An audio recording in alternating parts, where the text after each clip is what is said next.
Bien, buenas noches. Ya me conocen, soy el doctor Bruno Fernandini. Continuando con las clases de anatomía humana, nos toca hablar hoy día, comenzar el tópico de miembros inferiores. Empezamos primero con la osteología de los miembros inferiores. Para empezar, los miembros inferiores, obviamente cada uno está formado por 4 segmentos. Tenemos la cintura pélvica, el muslo, la pierna y el pie. Esas son las 4 regiones elementales del miembro inferior. La cintura pélvica, en cuya cara posterior se localiza la región glútea. Aquí está la región glútea.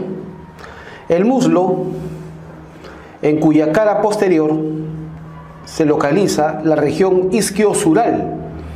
Isquiosural, ya vamos a ver por qué se llama así. En la pierna, en cuya cara posterior se localiza lo que llamamos comúnmente como la pantorrilla, pero que los anatomistas llamamos la región sural, con S, sural, la cara posterior de la pierna. Y por último el pie, que se va a dividir en 3 regiones: tarso, metatarso y dedos o también llamados en el caso del pie ortejos. Entre estas 4 regiones existen regiones articulares: la cadera, que articula la cintura pélvica con el muslo; la rodilla, que articula el muslo con la pierna; y la articulación del tobillo, que articula la pierna con el pie. Muy bien. En cada miembro inferior existen 31 huesos. 31 huesos. En la cintura pélvica hay uno solo, este hueso que vemos acá, que es el denominado hueso coxal o ilíaco. En el muslo, un solo hueso, el fémur. En la pierna, o a nivel de la rodilla, digamos, en el nivel de la rodilla, acá hay un huesecito chiquito en la cara anterior de la rodilla, esa es llamada la rótula o patela con P. Luego en la pierna 2 huesecitos, tibia y peroné. Acá vemos la pierna, la vemos de adelante. Este es un miembro inferior derecho, visto de adelante, ¿correcto? Y estamos observando acá, la tibia es medial, va hacia la parte interna, la tibia, y el peroné es lateral, va hacia afuera. El peroné también se llama fíbula, es el huesito que va en la parte lateral. Finalmente, en el pie, en cada pie tenemos nosotros 26 huesos, pero sabemos que el pie tiene 3 regiones. El tarso contiene 7 huesos. Este primer hueso que vemos acá es el astrágalo o llamado también talus. Este es el único hueso del pie que se articula con los huesos de la pierna, con los dos, es decir, con la tibia y con el peroné, formando la articulación del tobillo, o anatómicamente hablando le llamamos la articulación tibio-peroneo-astragalina. La articulación del tobillo la llamamos tibio-peroneo-astragalina porque participan los 2 huesos de la pierna, tibia-peroné, pero el único hueso del pie que participa acá es este hueso, el astrágalo o talus.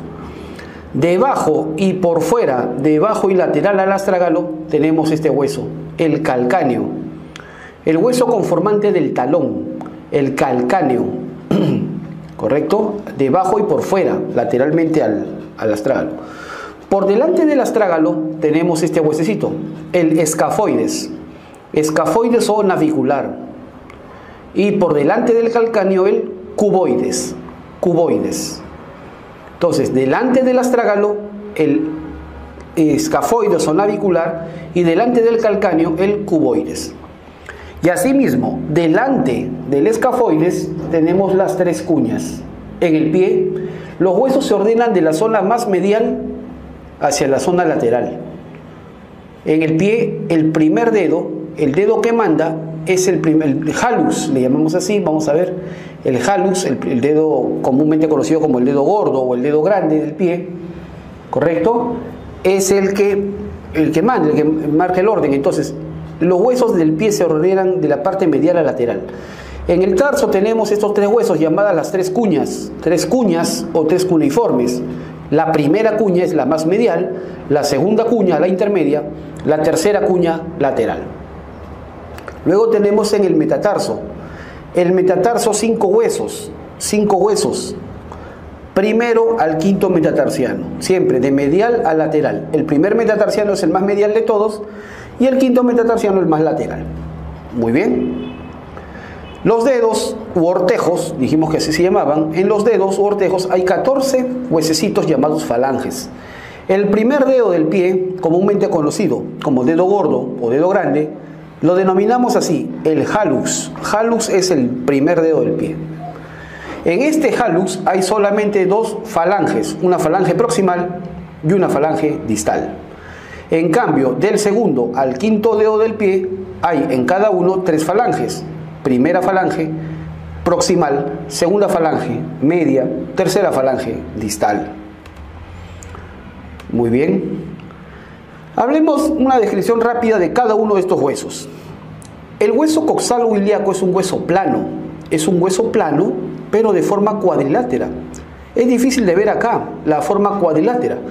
Pero si nosotros entendemos un cuadrilátero, un rectángulo así medio parado, el borde superior lo rotamos hacia afuera y el borde inferior lo rotamos para adentro, entonces queda esta forma.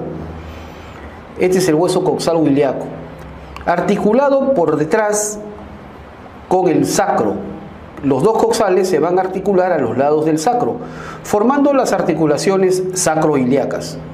Y por delante, el coxalo-ilíaco se va a articular con su homólogo, formando la articulación interpúbica, donde está la famosa sínfisis del pubis. Aquí está el coxal. Este es un coxal derecho, visto de afuera, visto de su cara externa. Aquí apreciamos mejor la forma cuadrilátera. Aquí apreciamos la forma cuadrilátera. Observamos también que este coxalo-ilíaco está formado por la fusión de 3 huesos a nivel fetal, a nivel embrionario, que se van a terminar de fusionar completamente a los 20 años de edad.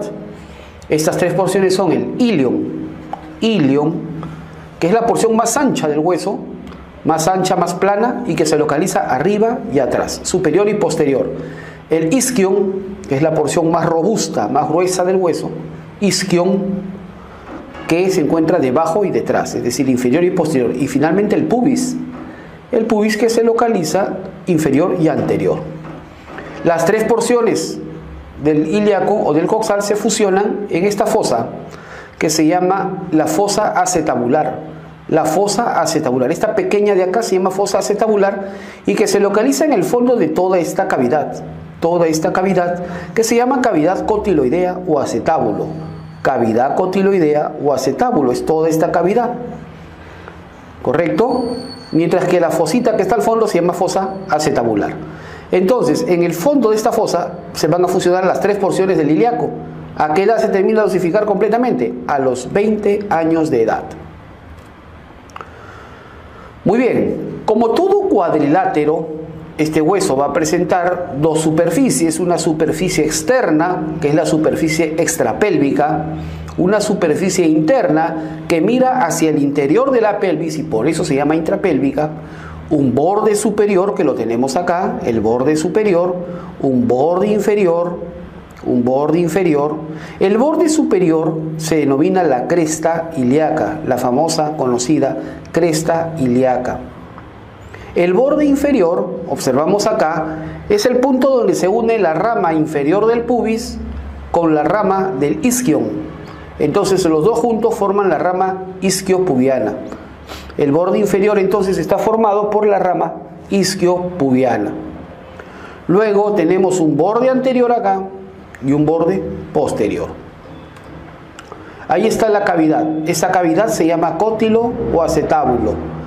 Cótilo viene del griego, que significa en forma de una copa. Cótilo significa en forma de una copa. Y acetábulo lo mismo pero en latín. Lo mismo pero en latín. Muy bien. La superficie externa, la cara externa del coxal, empezamos a estudiar. La presencia de este cótilo en forma de una copa o acetabulum, como se dice en latín, esta copa, motiva a que los anatomistas dividamos la cara externa del coxal en 3 regiones. Lo que está por encima de esta cavidad cotiloidea se llama superficie o región supracotiloidea. Región supracotiloidea. Luego tenemos la cavidad cotiloidea propiamente dicha y debajo la región infracotiloidea. ¿Correcto? Muy bien. En la región supracotiloidea podemos ver que está formada por el ilion. Y en la cara externa vemos estas 3 líneas. Acá hay 3 líneas. Estas 3 líneas. Lo más importante, que entre estas 3 líneas, acá hay una fosa, acá hay otra fosa y acá hay otra fosa. Son las 3 fosas para los músculos glúteos. De adelante para atrás, en ese orden, de adelante hacia atrás, en esta fosa se inserta el glúteo menor. En esta fosa de acá, el glúteo medio. Y en esta fosa de acá, el glúteo mayor. Si quieren darle nombres, esta línea se llama la línea glútea inferior. Esta se llama la línea glútea anterior y esta es la línea glútea posterior. Así se llaman las líneas glúteas inferior, anterior, posterior. Entonces decimos que el glúteo menor se va a insertar entre las líneas glúteas inferior y anterior. El glúteo medio se va a insertar entre las líneas glúteas anterior y posterior.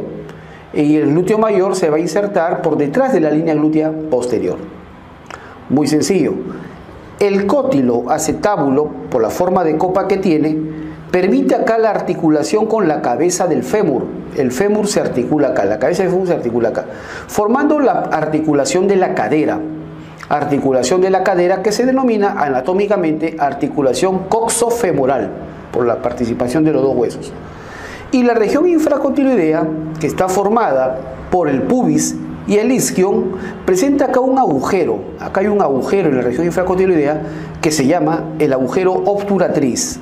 Agujero obturatriz, ¿correcto? Donde está cubierto por la membrana obturatriz, y por fuera, acá por fuera, se va a insertar el músculo obturador externo y por la parte interna el músculo obturador interno. Muy bien, supracotiloidea, infracotiloidea, ya lo hemos visto. La cara interna, esta es la cara interna, la cara intrapélvica del coxal. Lo primero que llama la atención acá es la presencia de una línea. Ahí está esa línea. Uy, no lo he puesto. Bueno, acá hay una línea. Esta es la famosa línea terminal. Esta es la línea terminal que divide por arriba. Esta es la fosa ilíaca. Y por debajo acá tenemos pues el agujero obturado, obturatriz, donde es cubierto por la membrana obturatriz, y ahora por dentro el músculo obturador interno. Muy bien, los bordes. El borde superior, llamado la cresta ilíaca. El borde anterior, en el borde anterior, de arriba hacia abajo, tenemos la espina ilíaca antero-superior. La espina ilíaca antero-inferior. Veámoslo de adentro, ahí está mejor. Espina ilíaca antero-superior, espina ilíaca antero-inferior. Luego tenemos este relieve, esta eminencia. La eminencia iliopubiana, porque acá se juntan el ilion con el pubis. Iliopubiana o eminencia pectínea. Luego tenemos la línea pectínea, que es este borde superior del pubis, línea pectínea. Y finalmente este cachito, tubérculo o espina del pubis. Tubérculo o espina del pubis. Esos son los elementos entonces que encontramos en el borde anterior del coxal.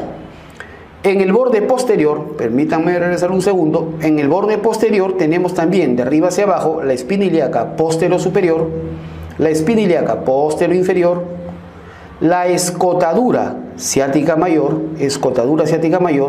la espina ciática, llamada también espina isquiática, porque pertenece al isquion, la escotadura ciática menor, y esta gran rugosidad llamada la tuberosidad isquiática. Hago notar que la tuberosidad isquiática es la estructura sobre la cual uno se apoya cuando está sentado. Cuando uno se sienta se apoya sobre la tuberosidad isquiática, sobre el isquio. Y por último, la rama inferior que ya mencionamos se llama la rama isquiopubiana. El borde inferior lo forma la rama isquiopubiana. ¿Correcto? Muy bien. Bastante simple. Ya lo hemos visto eso. Perfecto. Colocados los huesos, articulado el coxal con el sacro, se observan acá nosotros dos ligamentos. Vemos dos ligamentos bastante importantes, en las prácticas de disección se ven claramente. Los ligamentos, antiguamente se llamaban los ligamentos sacrociáticos, su nombre clásico, ligamentos sacrociáticos. Sacrociático mayor, este de acá, y sacrociático menor. Los dos vienen del borde lateral del sacro, como pueden apreciar. El sacrociático mayor va hacia la tuberosidad isquiática, de ahí que se le ha cambiado de nombre, ahora se le llama ligamento sacrotuberoso. Y el sacrociático menor va hacia la espina ciática o espina isquiática, de ahí que ahora se le llama sacroespinoso. Entonces, dos ligamentos, sacrociático mayor o sacrotuberoso y sacrociático menor o sacroespinoso. La presencia de estos ligamentos hace de que las escotaduras ciáticas formen junto con estos ligamentos unos agujeros. Acá se forman dos agujeros que se llaman igual, agujero ciático mayor, agujero ciático menor, por donde van a atravesar una serie de elementos que permiten comunicar la cavidad pélvica con la región glútea. La cavidad pélvica con la región glútea. Ya vamos a ver, ahí está el agujero ciático mayor y el agujero ciático menor. Ahí está precisamente. ¿Qué elementos pasan por el agujero ciático mayor? Por el agujero ciático mayor pasa, uno, el músculo piriforme, el van glúteo superior, los dos van glúteos, ven, van glúteo superior, van glúteo inferior. El nervio ciático sale por este agujero mayor, el nervio femoral cutáneo posterior y el van pudendo interno. La espina ciática es rodeada por el van pudendo interno. Sabemos nosotros, a nivel, ya cuando estudiamos la parte de pelvis, para anestesiar los 2/3 posteriores de la vulva, por ejemplo, en un parto en el cual se requiere hacer una episiotomía y se requiere bloquear con anestesia los 2/3 posteriores de la vulva, hay que bloquear al nervio pudendo, porque es el principal nervio sensitivo de la piel de la región perineal, de la región de los genitales externos. Entonces, para bloquearlo, el punto de referencia es la espina ciática, porque este nervio pudendo junto con los vasos están rodeando esta estructura. Y luego, por este agujero ciático menor, cruza nuevamente el van pudendo interno, pero por aquí también está saliendo el músculo obturador interno. Muy bien, nada más. El borde posterior está formado, nosotros tenemos acá abajo la famosa tuberosidad isquiática, ¿no? Ya lo hemos mencionado, la tuberosidad isquiática, donde se van a insertar estos tres músculos. La porción larga del bíceps femoral o bíceps crural es lo mismo, el semitendinoso y el semimembranoso. Estos tres músculos forman un tendón, un solo tendón único, un tendón común que se inserta en la tuberosidad isquiática.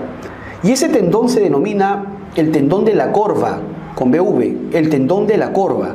De ahí que a estos músculos se les llama los músculos de la corva, con B chica, con BV, los músculos de la corva o músculos conformantes del tendón de la corva, porción larga del bíceps femoral o crural, semitendinoso y semimembranoso. Son músculos que están en la cara posterior del muslo. Correcto. Y el borde inferior, la rama isquiopubiana, esta rama isquiopubiana, donde se van a insertar estos músculos, el recto medial o gracilis, llamado así porque es largo como una cinta. El término gracilis significa acintado. Y los tres aductores, primer aductor mediano, segundo aductor menor, tercer aductor mayor. Así se llaman estos. Se van a insertar acá. Estos cuatro músculos, los cuatro, son músculos de la cara interna del muslo. Muy bien, ya acabamos con el coxal, hablemos del fémur brevemente. El fémur es un hueso bastante interesante. Es un hueso, el coxal es un hueso plano. El fémur es un hueso largo. Es el hueso más largo, más grande y más pesado del organismo. Tiene una longitud de más o menos el 25% de la talla corporal. De allí que a partir de un fémur uno puede calcular la talla del individuo del fémur. ¿Correcto? Muy bien. Presenta una epífisis superior o proximal, como cualquier hueso largo tiene una epífisis, en este caso superior o proximal, una epífisis inferior o distal, y entre los dos un cuerpo o diáfisis. La epífisis superior o proximal presenta la cabeza, La cabeza. Esta cabeza es la que se va a articular con el cótilo. ¿Se acuerdan el cótilo, la del acetábulo? Aquí, para formar la articulación coxofemoral. Mientras que la epífisis inferior se va a articular primero por delante con la patela, con la rótula, formando la articulación femororotuliana o femoropatelar. Y por debajo se va a articular con la tibia. Solamente con la tibia. Alguien va a preguntar, ¿y el peroné se articula con el fémur? Respuesta, no. El único hueso de la pierna que se articula con el fémur es la tibia. El peroné no, el peroné está a un costado de la tibia. Muy bien.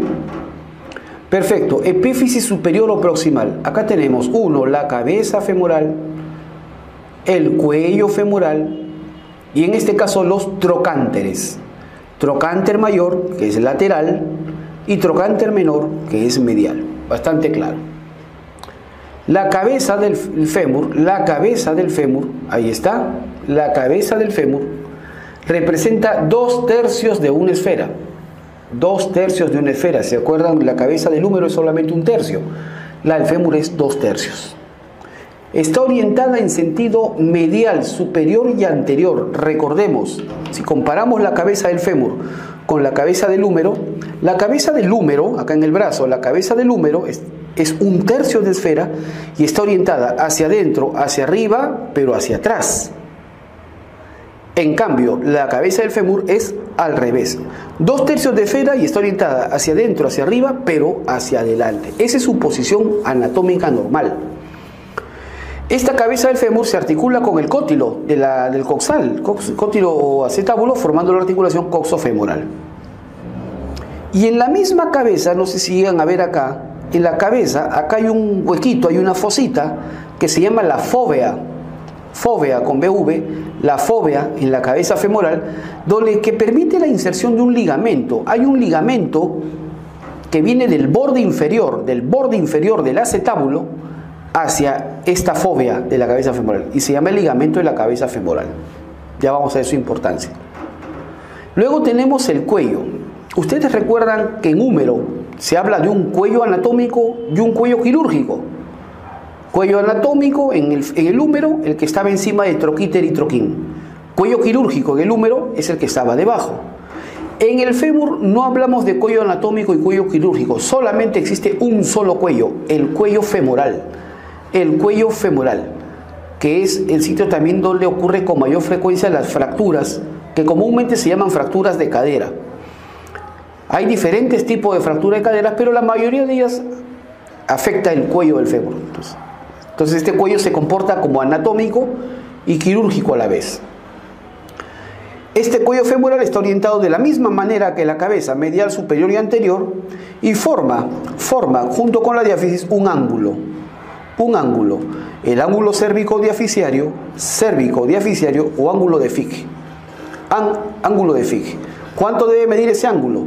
En realidad he estado revisando diferentes autores del libro de Tratados de Ortopedia y he visto diferentes valores. Algunos hablan de 126 a 130, otros hablan de 125 a 128, otros hablan de 130 a 32. La pregunta es ¿por qué tanta variabilidad? Obvio, por los lugares del mundo donde viene el libro. Es decir, no todos los humanos somos iguales. Hay variedades raciales, étnicas, etc. Entonces, igual acá. Yo he usado los rangos más amplios, desde 125 hasta 135 grados, este ángulo. El ángulo cérvico-diaficiario o ángulo de Fick. ¿Ok? Si este ángulo, todavía más adelante está, si este ángulo mide menos de 125, el paciente, la persona, tiende a juntar las rodillas. Es decir, la diáfisis se va a dirigir más hacia adentro. Si mide menos de 125, la diáfisis va a estar, digamos, desviada hacia adentro, medialmente. Esta persona tiende al caminar a juntar las rodillas. ¿Correcto? Eso se llama coxa vara. Vara con BV. Vara, desviación hacia adentro, medialmente. Desviación del segmento distal hacia adentro. Y si el ángulo mide más de 135, más bien la diáfisis se desvía hacia afuera. Las desviaciones laterales se llaman valga, coxa valga. Entonces, coxa vara Coxa vara, ángulo cérvico diafisario menor de 125. Coxa valga, ángulo cérvico diafisario mayor de 135. ¿Ok? Muy bien, ahí está. Luego tenemos los trocánteres. ¿Se acuerdan? En el húmero se llamaba troquíter y troquín. En el fémur se llama trocánter mayor y trocánter menor. En el trocánter mayor se insertan 8 músculos. 8 músculos. Todos ellos vienen de la pelvis y van al trocánter mayor. De ahí que les pusimos el nombre de músculos pelvitrocanterios. Músculos pelvitrocanterios. Son 8. El glúteo medio, el glúteo menor, el piriforme, los dos géminos, el obturador interno, el cuadrado femoral y el obturador externo. Alguien podría preocuparse, ¿por qué los he puesto en ese orden? ¿No era más fácil poner dos géminos, dos obturadores? Es porque en ese orden los encontramos en la región, de arriba hacia abajo. Y hago notar lo siguiente: estos 3 músculos de acá, a los 8 se les llama los pelvitrocanterios. Nótese de que en este grupo no entra el glúteo mayor. El glúteo mayor no es pelvitrocanterio, no se inserta en el trocánter mayor. Los demás sí. No, estos 3 músculos de acá, agrúpenlos: gémino superior, obturador interno, gémino inferior. Estos 3 forman lo que llamamos el tríceps femoral o tríceps crural. Esos 3, los dos géminos con el obturador interno. Muy bien, se insertan acá en el trocánter mayor. Y por último, en el trocánter menor se va a insertar el famoso tendón del psoas ilíaco. Ahora, esta es una vista anterior. Si nosotros vemos de atrás, vamos a ver que hay una enorme elevación entre el trocánter mayor y menor. Este es en una vista posterior. En una vista de atrás vemos esto. Esta es la famosa cresta intertrocanteria. Cresta que va del trocánter mayor al menor. ¿Y quién se inserta acá? El músculo cuadrado femoral. Muy bien. Miren ustedes acá. La epífisis superior o proximal está unida al hueso coxal por una serie de ligamentos. Es decir, la articulación coxofemoral, donde la cabeza del fémur se articula con el cótilo, con el acetábulo, obviamente es una articulación que va a tener una cápsula articular, pero que va a estar reforzada externamente por 3 ligamentos principales. Bien fácil. Uno viene del ilion, el otro viene del isquion y el otro viene del pubis. Entonces se llama iliofemoral, isquiofemoral y pubofemoral. Así se llama, iliofemoral, ahí está el pubofemoral y viendo de atrás el isquiofemoral. ¿Cuál de los 3 es el menos resistente? El menos resistente es el posterior, es decir, el isquiofemoral. De allí que las luxaciones más frecuentes de la cadera son las luxaciones posteriores. Se presenta detrás y generalmente son posteriores superiores, esas son las más frecuentes de todas. La de variedad ilíaca. Muy bien, perfecto. Ya acabamos la epífisis superior. La diáfisis del fémur. En la diáfisis del fémur nosotros tenemos la inserción, en primer lugar. ¿Cuál es el músculo que tiene mayor inserción en la diáfisis del fémur? Acá está, el vasto intermedio del cuádriceps. El vasto intermedio del cuádriceps es el músculo que tiene mayor inserción en la diáfisis del fémur. De ahí que se le puso el nombre de músculo crural o músculo femoral. Nada más. Y visto por detrás, si vemos por detrás el fémur, vemos que hay una línea vertical rugosa, gruesa. Esto se llama la línea áspera. La línea áspera. Esta línea áspera hacia arriba se divide en 3. Decimos se trifurca. Trifurcación. Se divide en 3. Y hacia abajo se divide en 2. Se bifurca. Entonces, la línea áspera tiene una porción superior que es trifurcada, una porción media que es única y una porción inferior que es bifurcada. En las 3 líneas de trifurcación se insertan de afuera hacia adentro, es decir, la línea externa de trifurcación es para el glúteo mayor. Esta es la famosa línea glútea, así le decimos, la línea glútea. Línea externa de trifurcación de la línea áspera para la inserción del músculo glúteo mayor. En la línea intermedia se inserta el pectíneo. y en la línea medial, en la más interna, se inserta el vasto medial del cuádriceps. En la porción media, es decir, la línea áspera propiamente dicha, ¿qué músculos se insertan acá? En los dos, el vasto lateral y medial del cuádriceps, la porción corta del bíceps femoral o crural y los 3 aductores se insertan acá.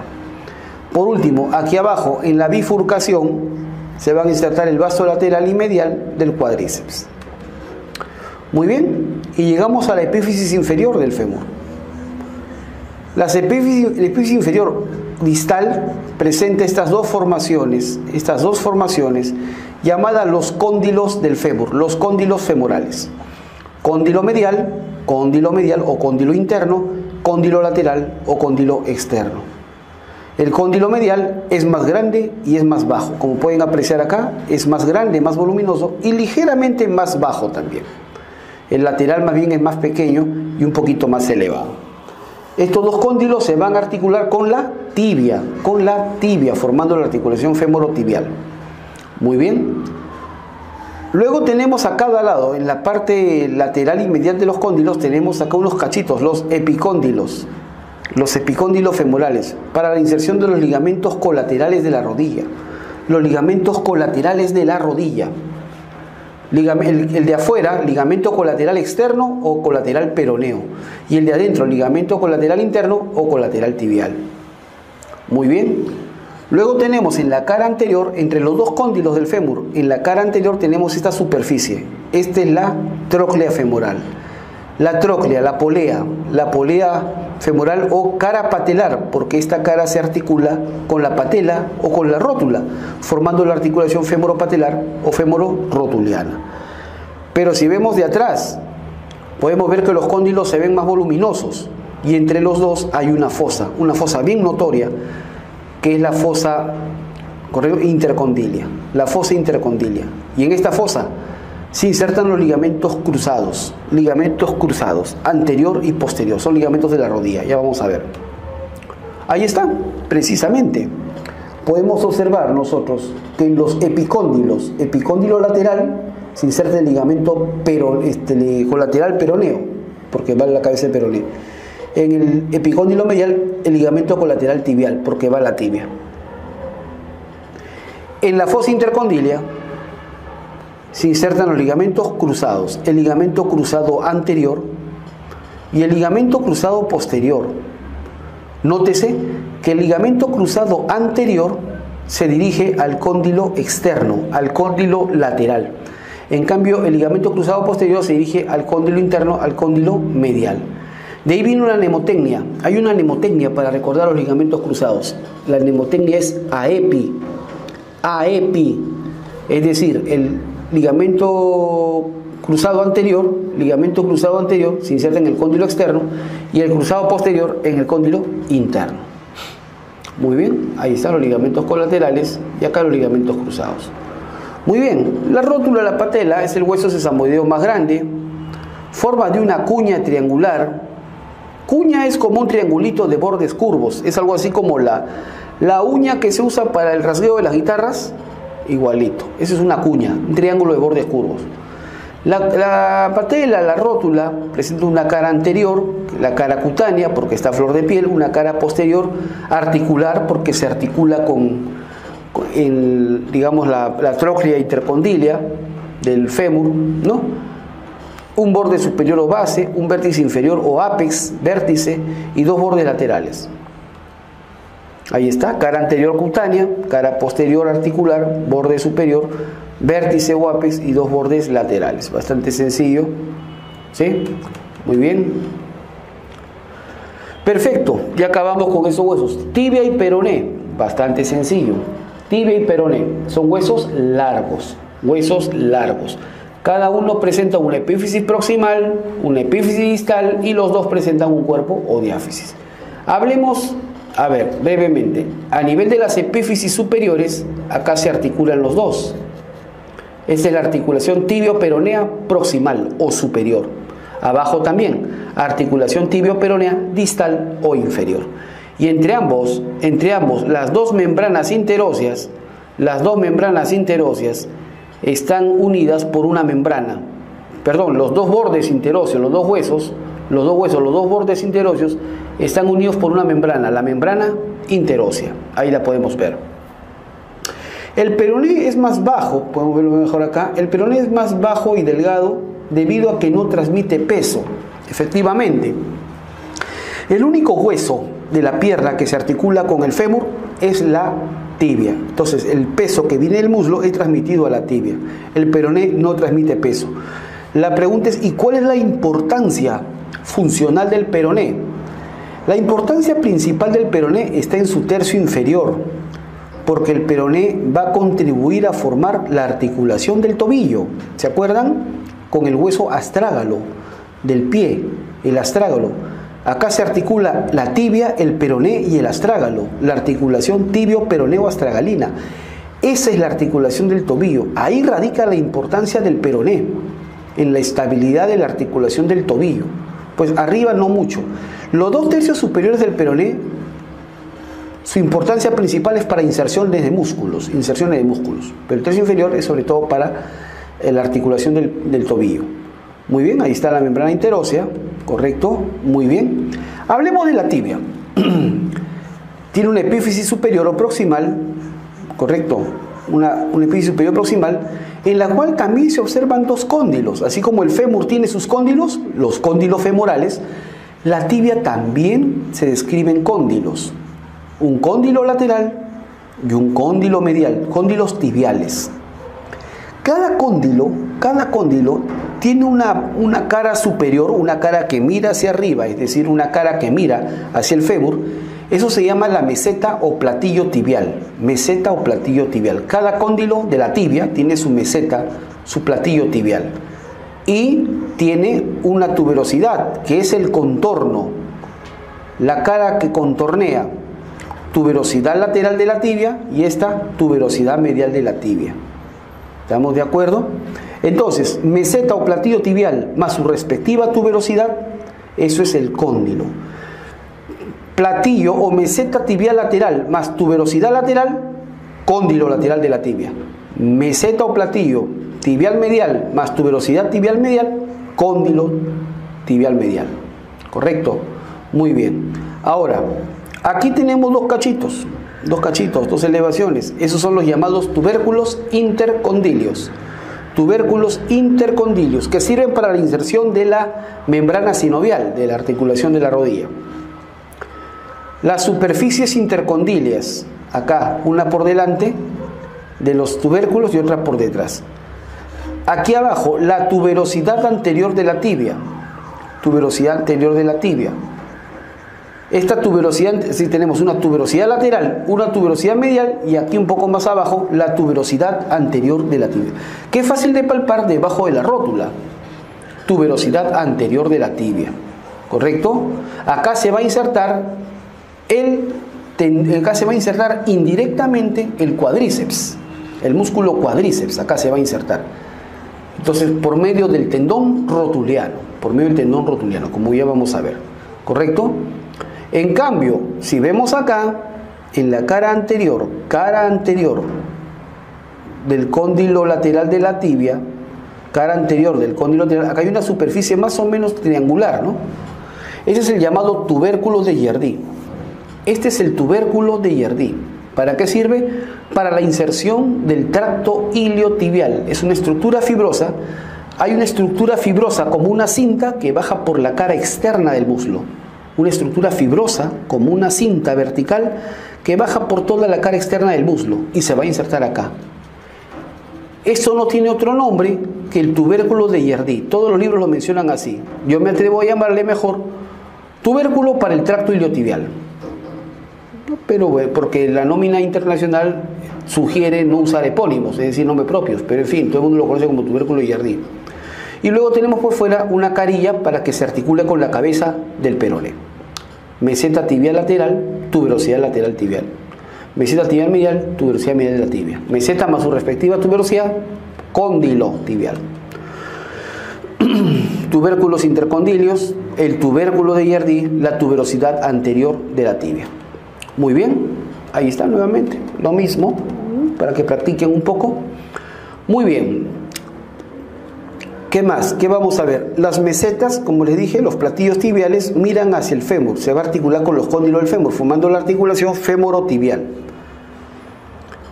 ¿Correcto? La tuberosidad lateral de la tibia, se va a insertar el músculo extensor largo de los dedos y tibial anterior.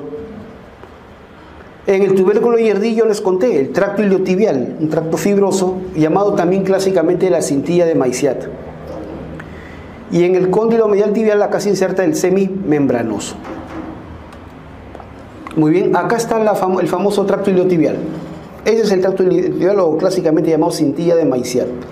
Una estructura fibrosa que viene desde la cresta ilíaca hasta el tubérculo yerdí que está en la tibia. Por eso se le puso el nombre de iliotibial. Muy bien. Ya está. En la tuberosidad anterior de la tibia les conté el tendón rotuliano, tendón patelar, que es la prolongación del tendón del cuádriceps. ¿Correcto? Muy bien. Acá dice, miren ustedes acá, medialmente a la tuberosidad anterior de la tibia, medial a la tuberosidad anterior de la tibia, y por debajo de la tuberosidad medial, acá se van a insertar tres tendones de los músculos sartorio, recto, medial o gracilis y semitendinoso, y que van a formar lo que se llama la pes anserinus en latín o pata de ganso. En terminología clínica, los colegas que son de la especialidad de traumatología, ortopedia, usan más el término pes anserinus, que significa literalmente la pata de ganso. Muy bien, ya está. La diáfisis de la tibia. La diáfisis de la tibia tiene forma de un prisma triangular. Aquí les he dibujado un prisma triangular para que tengan más clara la idea. Prisma triangular. Tiene un borde anterior, ven ustedes, tiene un borde anterior que comúnmente la gente le llama la canilla o la espinilla, este borde anterior. Tiene un borde lateral, el borde lateral que mira hacia el peroné, por eso se llama el borde interóseo. El borde lateral de la tibia es el borde interóseo. Y un borde medial que se hacia la parte interna, ¿correcto? Muy bien. Luego, tres caras. Si tiene tres bordes, tendrá tres caras. Cara anterolateral, anteromedial y por detrás cara posterior. ¿Correcto? Muy bien. Ahí está la espinilla, la canilla, las caras, muy bien. Y si vemos por detrás, ahí está por la cara posterior, por detrás, de la tibia derecha vista por detrás, tenemos la denominada línea del sóleo, porque ahí se va a insertar principalmente un músculo que se llama el músculo sóleo. Como pueden apreciar, la línea del sóleo se dirige hacia abajo y medialmente, porque el peroné es lateral, entonces hacia abajo y hacia adentro. ¿Ok? Muy bien. Sí, no hay nada más que decir. Perfecto. En la cara anterolateral acá se inserta el músculo tibial anterior. En la cara posterior, en la línea del sóleo, se insertan, mire, 1, 2, 3, 4 músculos. Los 4 músculos que se insertan en la línea del sóleo. El sóleo propiamente, el popliteo en el borde superior, el tibial posterior y el flexor largo de los dedos en el borde inferior. ¿Correcto? Y un detalle importante es saber o mencionar que el borde anterior, la llamada canilla o espinilla, y la cara anteromedial y la mitad inferior de la tibia no tienen inserciones musculares. No tienen inserciones musculares. ¿Observan? La cara anteromedial y el tercio inferior de la tibia no tienen inserciones musculares. Esto, la ausencia de inserciones musculares le resta fortaleza, le quita resistencia al hueso. Hay teorías, como la ley de Julius Wolff, que sostienen que la resistencia de un hueso, la fortaleza de un hueso se incrementa por las fuerzas de tracción que hacen los músculos al contraerse. Entonces, si un hueso no tiene muchas inserciones musculares, es un hueso que relativamente es poco resistente y tiende a deformidades, a fracturas, y encima, si esta porción de hueso tiene pocas inserciones, también tendrá poca vascularización. Y cuando tiene poca vascularización, imagínense una persona que sufre una fractura completa de la tibia, estos fragmentos demoran en soldarse, demoran en reunirse, ¿correcto? Y a veces forman lo que llamamos la pseudoartrosis. Precisamente el hueso del cuerpo que más pseudoartrosis forma es la tibia. Es decir, no se cierra la fractura y como si tuviera una articulación más acá. ¿Estamos de acuerdo? Muy bien. A nivel distal, la epífisis inferior de la tibia presenta el maleolo tibial. El maleolo, que es ese bultito que podemos palpar en la cara interna del tobillo. Ese es el maleolo tibial o maleolo interno. Afuera la escotadura peronea para que se articule con el peroné. Y abajo la superficie astragalina, porque acá va a entrar el hueso astrágalo del pie. Muy bien. Por la cara interna, a nivel del tobillo, ven ustedes, del maleolo tibial, se van a originar acá 1, 2, 3, 4 ligamentos.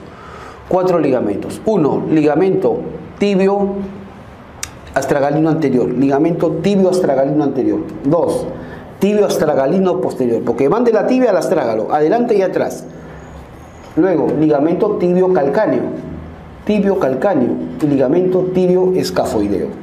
Esos 4 ligamentos constituyen un elemento de refuerzo importante en la cara medial, en la cara interna del tobillo. Y estos 4 ligamentos conforman lo que se llama el ligamento colateral medial del tobillo, o clásicamente llamado ligamento deltoideo. Ligamento deltoideo. ¿Qué ligamento lo forman? Tibio astragalino anterior, tibio astragalino posterior, tibio calcáneo y tibio escafoideo. Muy bien. Y acá viene un detalle interesante. El eje que pasa a lo largo del fémur con el eje que pasa a lo largo de la tibia forman el ángulo femorotibial. ¿Y ese ángulo cuánto debe medir? 170 a 175 grados. Este ángulo es visto de la cara externa. Si nosotros comparamos, hace un momento hemos visto el ángulo de Fick, el ángulo cérvico-diaficiario, que medía, dijimos, de 125 a 135 grados. Si este ángulo cérvico-diaficiario disminuye, se incrementa, entonces este también se incrementa. El femorotibial también se incrementa. Y si el cérvico-diaficiario disminuye de tamaño, este también va a disminuir. Son proporcionales. Ahí está. Dijimos hace un momento de que si el ángulo cérvico-diaficiario, que normalmente mide 125 a 135 grados, mide menos de lo normal, entonces el fémur tiende a desviarse hacia adentro. Eso se llama coxa vara. Luego tenemos nosotros, por compensación, la tibia tendrá que un poco desviarse hacia afuera para poder ganar base de sustentación. Eso se llama el genu valgo, rodilla desviada hacia afuera, genu valgo. Y el pie queda también en pie valgo, desviado hacia afuera, ¿correcto? Y el paciente con esta alteración pisa predominantemente sobre el borde interno del pie. Luego, al revés, si el ángulo cérvico-diaficiario, el ángulo de Fick a nivel de la cadera mide más de 135, entonces el fémur se desvía hacia afuera. Se llama coxa valga, ¿correcto? Compensatoriamente la tibia se desvía para adentro, genu varo. Y el pie también se llama pie varo. Este paciente generalmente es el paciente que pisa sobre el borde externo, predominantemente gasta más el borde externo del zapato. ¿Ok? Muy bien, el peroné o fíbula. Hueso largo, tiene una epífisis superior o proximal, que es más ancha y más corta que la distal. En esta epífisis superior tiene un vértice, hay un vértice en la epífisis superior o proximal del peroné, hay un vértice donde se va a insertar el ligamento colateral externo, el ligamento colateral peroneo, ¿se acuerdan? En la cabeza del peroné se insertan 4 músculos, aquí están: bíceps femoral, primer peroneo, que también se llama peroneo lateral largo, extensor largo de los dedos y sóleo. El cuello del peroné es rodeado por un nervio, el nervio clásicamente llamado así, ciático popliteo lateral. Ciático popliteo lateral o nervio peroneo común. Ahí está la imagen claramente. La cabeza y el cuello del peroné están rodeadas ¿por qué nervio?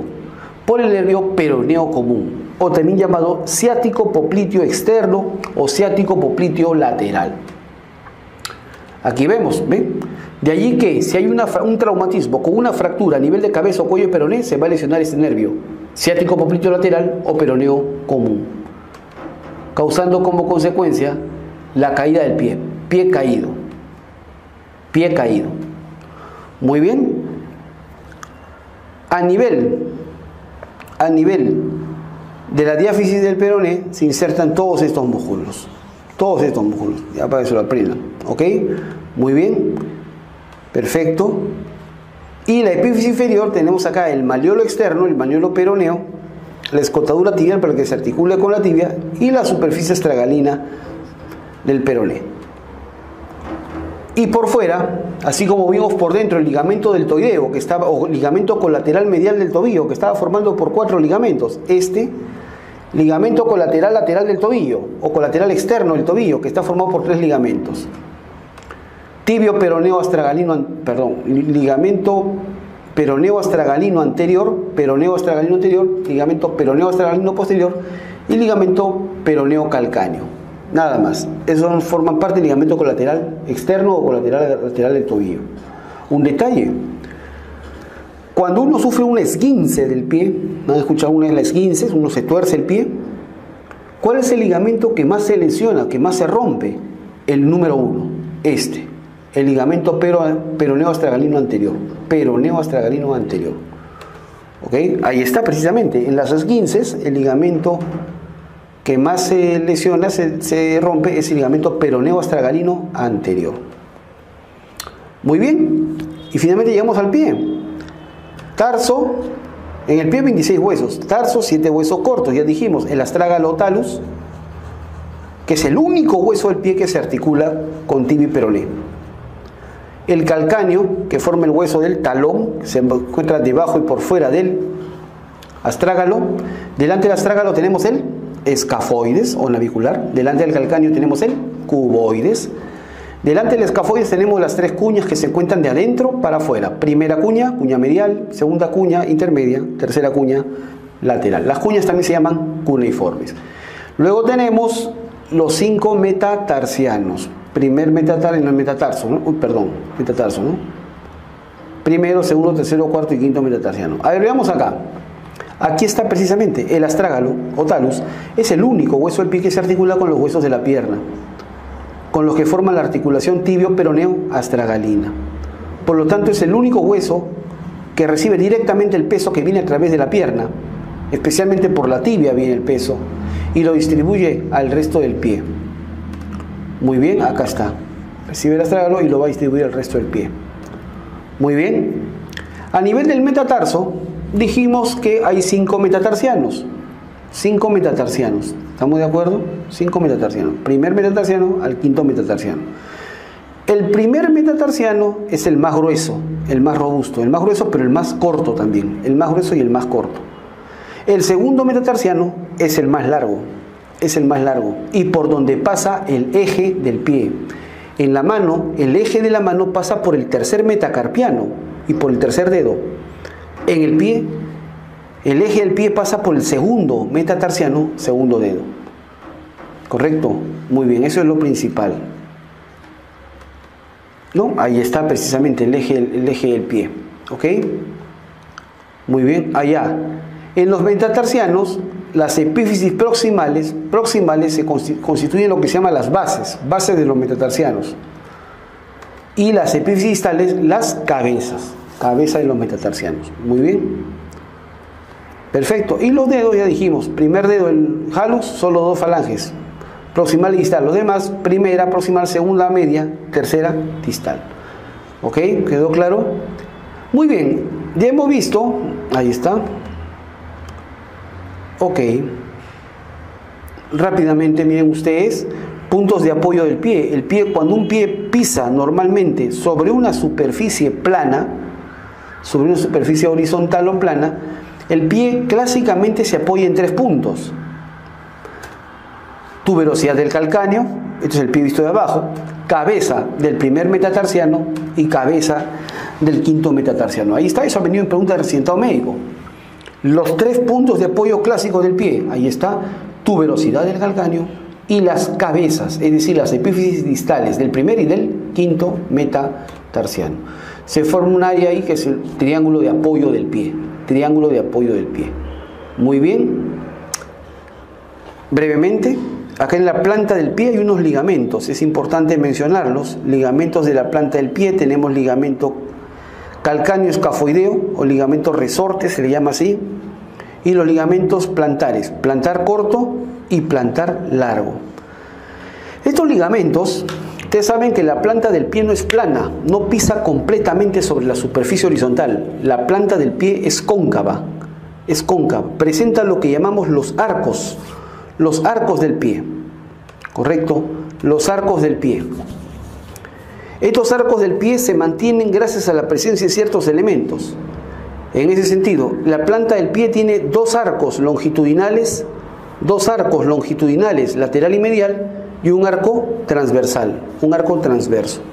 Entonces, estos ligamentos que he mencionado, ligamento calcáneo escafoideo o en resorte, ligamento plantar corto y plantar largo, ellos son los que se encargan de mantener los arcos longitudinales del pie, anteroposteriores. Muy bien, ahí está, claramente.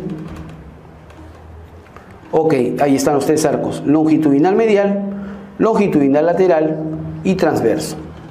El arco transverso del pie, el arco horizontal, se encuentra a nivel de la articulación tarso-metatarsiana, es decir, entre los huesos del tarso y la base de los metatarsianos. Es la famosa articulación de Lisfranc. ¿Ok? Muy bien. Lo mismo. Ahí está, claramente, ¿no? El pie normal pisa así, cuando los arcos disminuyen de concavidad y pisa más el pie plano, y más bien cuando se incrementan es pie cabo, ¿no? Muy bien. Entonces ya hemos terminado los huesos de los miembros inferiores. Dijimos 31 huesos. 31 huesos. De los 31 huesos que hay en los miembros inferiores, de los 31, uno solo es plano, el coxalo ilíaco. Uno solo es plano. 7 son cortos. 7 son cortos, los huesos del tarso. Astrágalo, calcáneo, escafoides, cuboides y tres cuñas son cortos. ¿Correcto? Uno es sesamoideo, la rótula o patela. Y por último, todos los demás huesos del miembro inferior son huesos largos. Son huesos largos. Inclusive, por ejemplo, la falange distal de los dedos. Ustedes han visto, son huesos chiquitos, pero son largos, porque el primer día de clase dijimos que los huesos largos se llaman así cuando tienen 2 epífisis y una diáfisis. El tamaño no importa. Tienen epífisis y diáfisis. Esos son huesos largos. Curiosamente, por ejemplo, el calcáneo es un hueso. El calcáneo es el hueso corto más grande del cuerpo humano. Entonces, y llega a ser más grande incluso que algunos huesos largos. ¿Ok? Muy bien. Hemos terminado la parte de osteología y vamos a ver ahora entonces la parte de inervación de miembros inferiores. Para entender la inervación de miembros inferiores, tenemos que saber que están inervados por 2 plexos. El plexo lumbar y el plexo sacro. Ambos son plexos somáticos. ¿Ok? Muy bien. El plexo lumbar, aquí lo vemos, se origina a partir de ramas anteriores. A partir de ramas anteriores de las raíces L1 o de los nervios rápidos L1 L4. L1 L4. Y está localizado en la pared posterior del abdomen, pero desde donde proyecta sus ramas hacia el miembro inferior. Muy bien. ¿Cómo está formado el plexo lumbar? Muy sencillo. El plexo lumbar tiene 4 ramas colaterales, 4 ramas colaterales y 2 ramas terminales. 6 ramitas nada más. 4 colaterales y 2 terminales. Ahí están las raíces, L1, L2, L3, L4. Ahí arriba está T12. T12 no es parte del plexo lumbar, solamente como referencia. Ahí se forma el nervio subcostal, es decir, el nervio que recorre por debajo de la última costilla. Luego de L1 salen 2 nervios, ilio hipogástrico, ilio inguinal. Esos 2 nervios salen de L1. De L1 y L2 sale el nervio genitofemoral o genitocrural. De L2 y L3 sale el nervio femoral cutáneo lateral. Femoral cutáneo lateral. Estos 4 nervios son ramas colaterales del plexo lumbar. Las ramas colaterales. Finalmente, las ramas terminales, ¿cuáles son? El nervio femoral y el nervio obturador. Los dos se originan de las raíces L2, 3, 4. El femoral y obturador, de las raíces L2, L3, L4.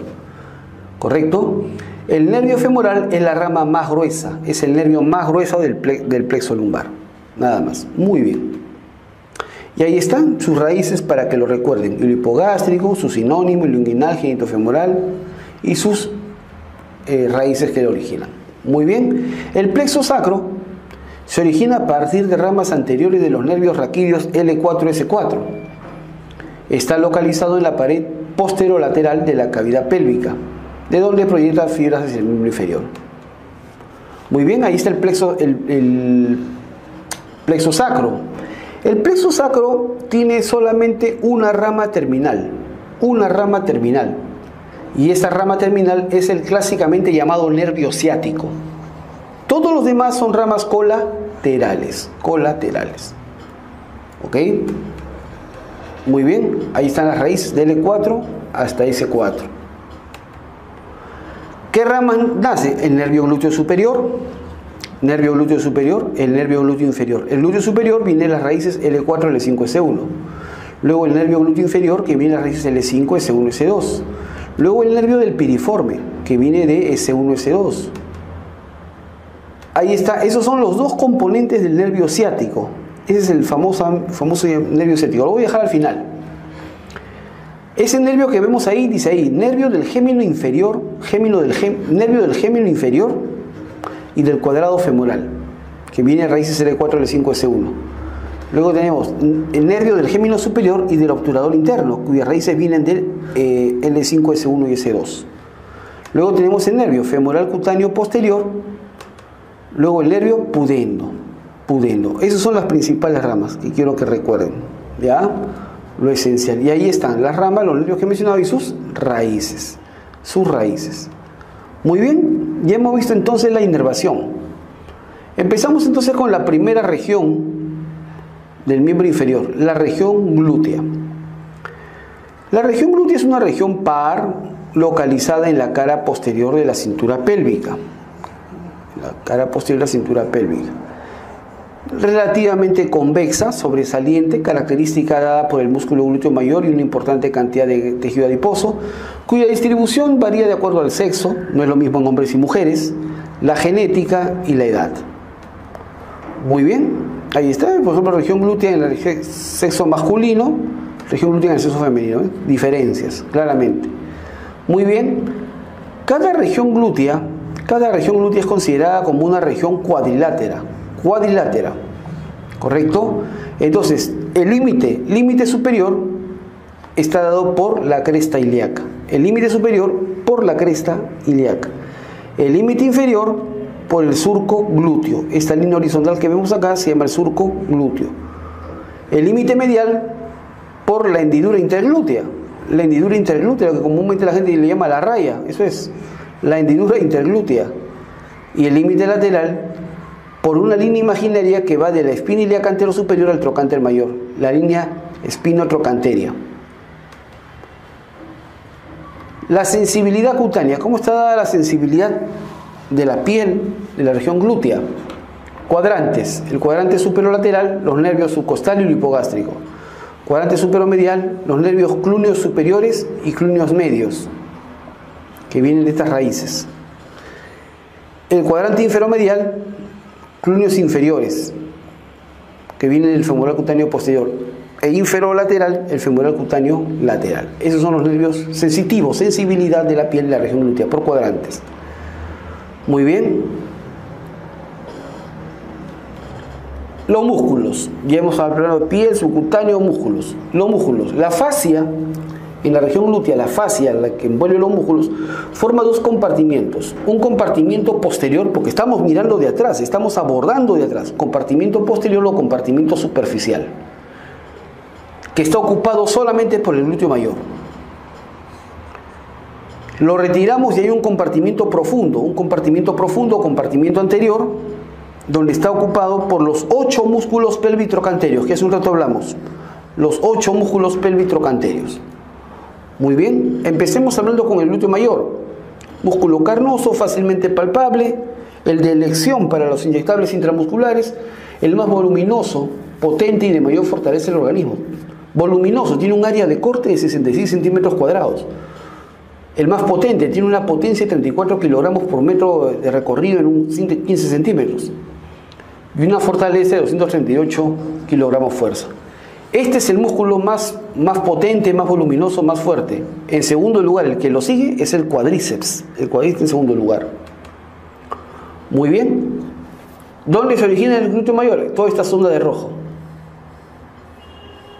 ¿no? Tercio posterior de cresta ilíaca, superficie supracondylar posterior, espina ilíaca posterior superior, ¿no? espina ilíaca posterior inferior, ligamento sacrotuberoso, la mitad superior del ligamento sacrotuberoso. ¿Y a dónde va? ¿A dónde va el glúteo mayor? Al tercio superior de la línea áspera, claro, a la trifurcación lateral. ¿Se acuerdan de la línea glútea? La línea glútea, que era la trifurcación externa de la línea áspera, y al tracto iliotibial de Maiciat, ¿no? Ahí está. Ahí está, ahí también se va a insertar, ¿ven? En el tracto iliotibial de Maiciat. Muy bien, ¿qué funciones tiene el glúteo mayor? La principal función del glúteo mayor es la extensión de la cadera. Esa es la principal función. Potente extensor de cadera, ¿correcto? ¿Para qué? Para incorporarse de la posición sentada a la posición de pie. El glúteo mayor entonces es el músculo que permite ponernos de pie, levantarnos. ¿Por qué? Porque extiende la cadera. Esa es su principal función. Luego rotador externo, rotador lateral de cadera. Luego las fibras inferiores hacen aducción, son aductoras, y las fibras superiores son abductoras. Estabiliza la pelvis durante la marcha en sentido antero-posterior y estabiliza la rodilla extendida porque tracciona sobre el tracto iliotibial de Maiciat. Muy bien, ahí está.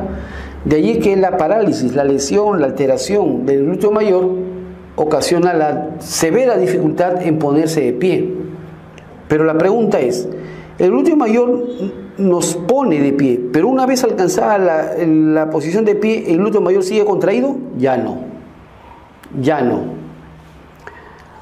El glúteo mayor entonces nos permite ponernos de pie, pero no participa en mantener la posición de pie. Para mantener la posición del pie, la posición de pie, actúan los músculos del muslo, los músculos de la cara anterior y posterior del muslo. Muy bien. Entonces, una parálisis del glúteo mayor se va a ver una severa dificultad en hacer caminos en ascenso, ¿no? En subir escaleras, ponerse de pie, ¿no? Muy bien. El glúteo mayor está inervado por el nervio glúteo inferior, llamado también nervio isquiático, que viene de estas raíces, ya lo hemos mencionado, y su irrigación por dos arterias, glúteo superior e inferior, o isquiática. Los pelvitrocanterios. Ahora sí, tenemos acá el glúteo mediano, el glúteo menor, el piriforme, el gémino superior, obturador interno, gémino inferior, cuadrado femoral, y no llegamos a ver acá el obturador externo porque hay que sacar del camino al cuadrado femoral, hay que sacarlo. ¿Correcto? Muy bien. Brevemente, el músculo glúteo mediano, localizado anterolateral al glúteo mayor, ¿no? Pertenece al grupo de los pelvitrocanterios, ¿no?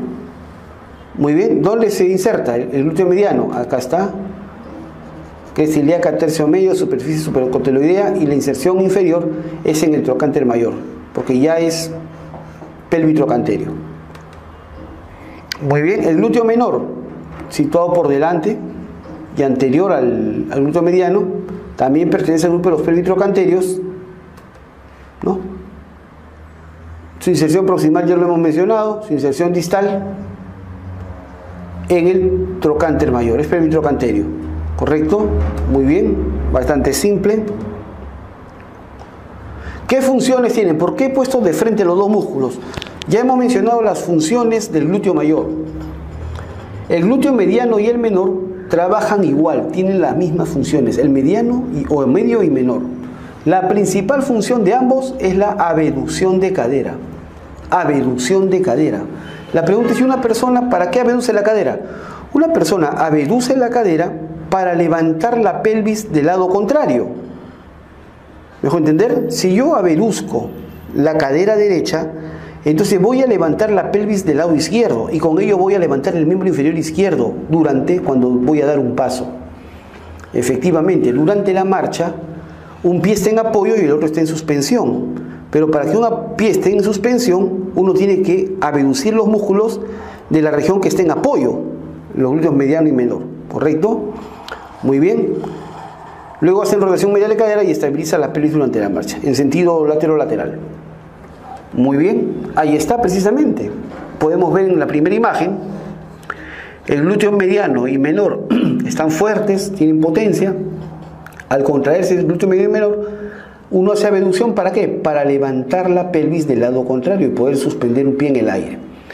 Si por alguna razón se paralizan estos músculos, mediano y menor, entonces ya no se va a poder levantar la pelvis del lado contrario, el paciente arrastra el pie y va a tender a tirar el cuerpo hacia un lado para poder caminar. Lo mismo, y ese signo clínico tiene un nombre, la marcha de Trendelenburg, es decir, cuando levanta el pie, nota que la pelvis se le cae, caída pélvica, cuando uno levanta el pie. Entonces, se llama la marcha de Trendelenburg. Muy bien, ¿cómo están inervados los dos? Como los dos hacen lo mismo, los dos tienen la misma inervación. Nervio glúteo superior y arteria glútea superior, ¿correcto?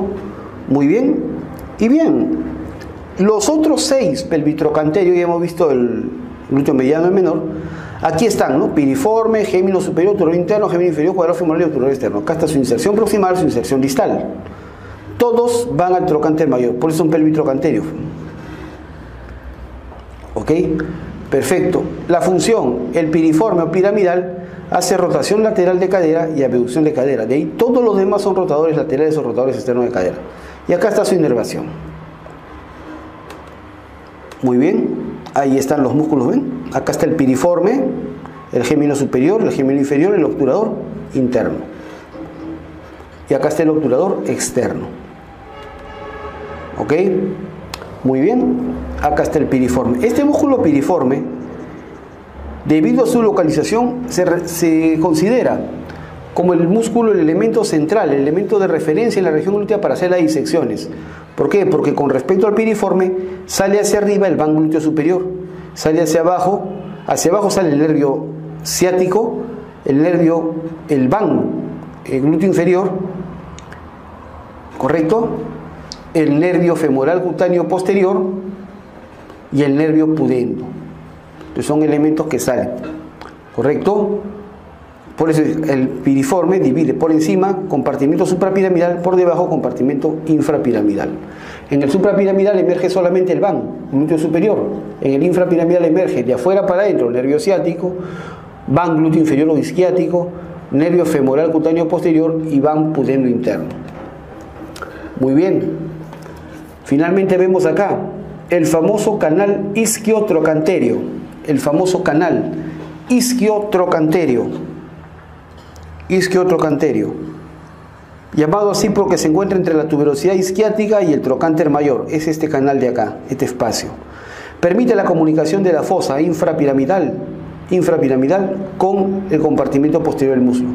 ¿Cuáles son los límites de este canal isquiotrocanterio? Medialmente la tuberosidad isquiática, lateralmente el trocánter mayor, ¿correcto? Anteriormente, adelante está el cuadrado femoral, porque estamos mirando de atrás, y detrás está el músculo glúteo mayor. Muy bien. ¿Y qué elementos pasan por ese canal? El ciático y el nervio femoral cutáneo posterior. Para eso es su importancia. Muy bien. Esto también es importante mencionar. Clásicamente la región glútea es una zona de elección para la administración de inyectables intramusculares. Entonces, para ello convencionalmente se divide la región en cuadrantes: superolateral, superomedial, inferolateral, inferomedial. Como ustedes ya saben probablemente desde el colegio, el cuadrante superolateral es la elección para la administración de inyectables intramusculares, porque no hay nada peligroso ahí con que chocar. En el cuadrante superomedial está el ván glúteo superior. Si alguien coloca una inyección ahí o ingresa ahí un elemento punzopenetrante en el cuadrante superomedial, puede lesionar cualquiera de los elementos del ván glúteo superior, entre ellos el nervio glúteo superior, que ya sabemos que normalmente inerva al glúteo mediano y al glúteo menor, de tal manera que cuando el paciente quiera levantar un pie no puede, se le cae la hemipelvis. ¿Ok? Inferomedial, el nervio ciático, ¿no? El ván glúteo inferior o isquiático, el nervio femoral cutáneo posterior. ¿Ok? Y entonces si uno lesiona acá o punza en este cuadrante, puede lesionar cualquiera de los tres. Inferolateral, acá se choca uno con el trocánter mayor. Por ese motivo, el cuadrante que está más desocupado y uno puede colocar tranquilamente, ¿no?, los inyectables intramusculares, el cuadrante superolateral. Muy bien, bastante simple. Y terminamos hoy día con región de la cadera.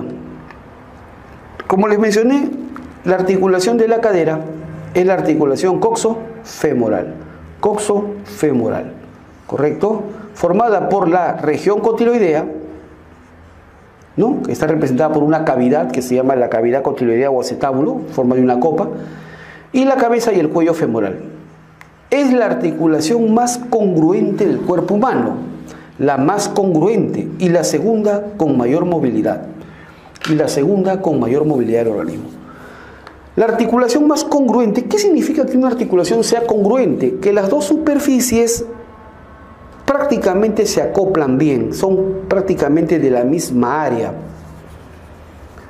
Ustedes han visto, por ejemplo, la articulación más incongruente es la articulación del hombro, la articulación glenohumeral.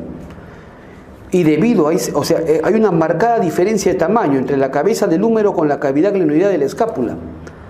Hay una marcada diferencia de tamaño. Eso hace que la articulación del hombro sea la más móvil del cuerpo humano. La más móvil del cuerpo humano. ¿Correcto? Pero también, dada la incongruencia, es una articulación propensa a luxaciones. ¿Correcto? Es la articulación también que más se luxa, de las luxaciones traumáticas que llegan a emergencia, 50-60% son luxaciones de hombro. ¿Ok?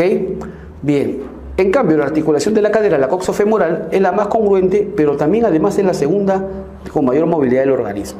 Porque es una enartrosis, es una esfera, ¿no? Entonces, ¿cuáles son las partes de la articulación? La cavidad cotiloidea, la cavidad cotiloidea, aquí la tenemos, cavidad cotiloidea, cótilo acetábulo, ¿no? Que tiene acá un reborde, el reborde cotiloideo o limbo acetabular, que no es completo, falta en la parte inferior. Esta superficie, la superficie semilunar, así le llaman, y esta fosita, la fosa acetabular. Y abajo, donde falta el reborde, falta la línea semilunar, acá esto se llama la escotadura acetabular. Ahí está. Observen ustedes, ya les conté que la cabeza femoral se orienta en sentido medial, superior y anterior. Tanto la cabeza del fémur como parte de la cavidad cotiloidea están revestidas por cartílago, fibrocartílago articular y una fobia para el ligamento de la cabeza femoral. ¿Cómo se clasifica la articulación coxofemoral? Es de tipo sinovial de artrosis. Sinovial, tiene cápsula, espacio, todo lo que hemos mencionado en la primera clase. Diartrosis porque tiene movimiento visible. Poliaxil porque se mueven 3 o más ejes. Enartrosis porque tiene forma de esfera.